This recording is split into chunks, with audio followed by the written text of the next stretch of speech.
Good morning, student. In previous lecture, we have seen standardization of AC potentiometer and what are the factors which need to be considered in AC potentiometers. So we have learned about standardization and factors of consideration in AC potentiometer. Now coming to the today's topic, that is application of potentiometers. There are various application of potentiometers where potentiometers are used as a standard device for calibrating the other devices as well. First one will see the application of DC potentiometers.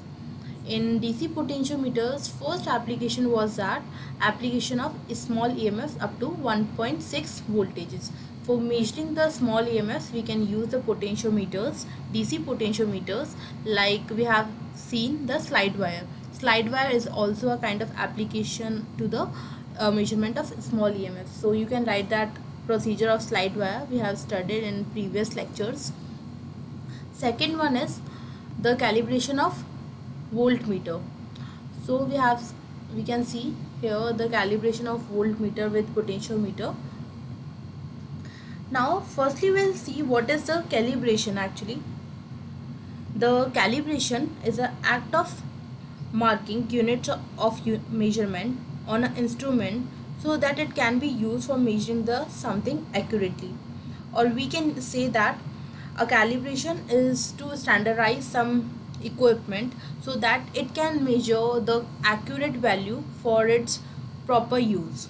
So any instrument first is made calibrated with some standard device, like it's a kind of standardization.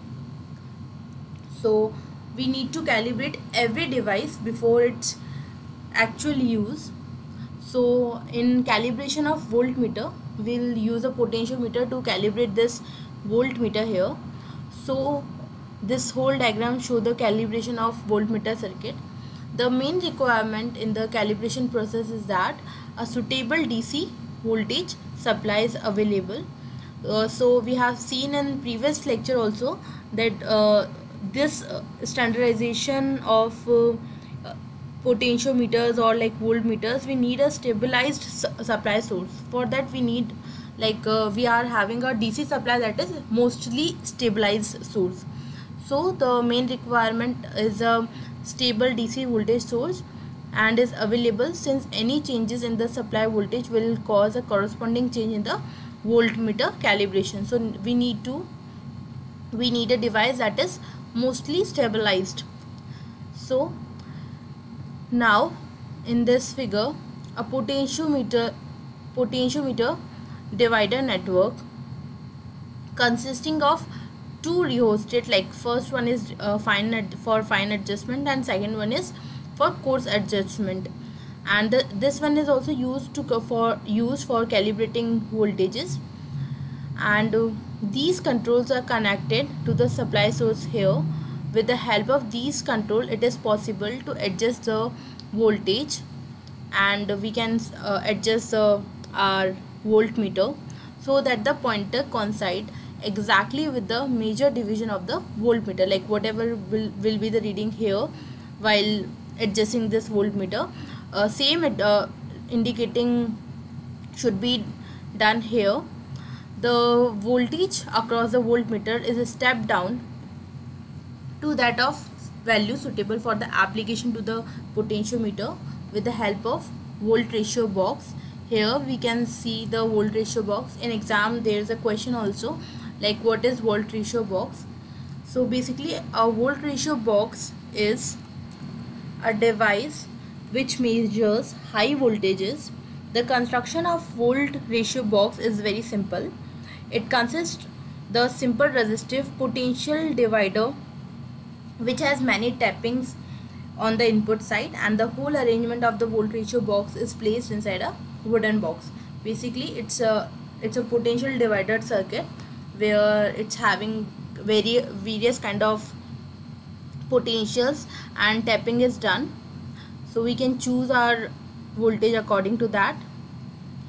So this is the volt ratio box. You can study in detail about it for exam purpose.